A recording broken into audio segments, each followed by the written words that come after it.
आज आपण सगळ्यांनी पाहिलंच असेल, ही चित्र सगळीकडे संपूर्ण महाराष्ट्रात जात आहेत की एका बाजूला बबनराव लोणीकरजींनी जे काही शब्द वापरलेले आहेत शेतकऱ्यांसाठी, बळीराजासाठी,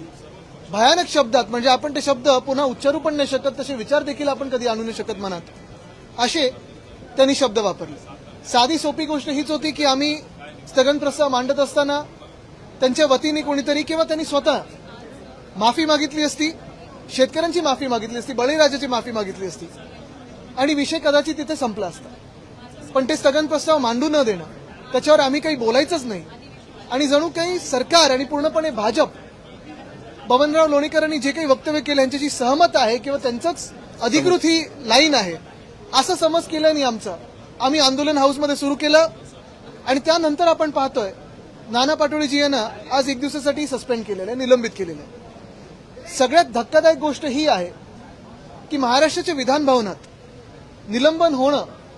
कदाचित आधी वेडे वागळं कोणी वागलं असेल त्याच्यामुळे निलंबित झाले असतील,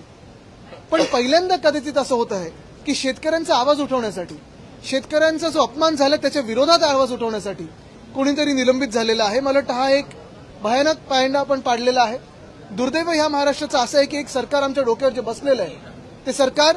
निवडणूक आयोगाच्या आशीर्वादाने बसलेलं आहे आणि शेतकऱ्यांच्या नाही। आणि म्हणूनच शेतकऱ्यांना जे आधी तुम्ही वचनं दिली, मग ती कर्जमाफीची असो किंवा कुठची असो,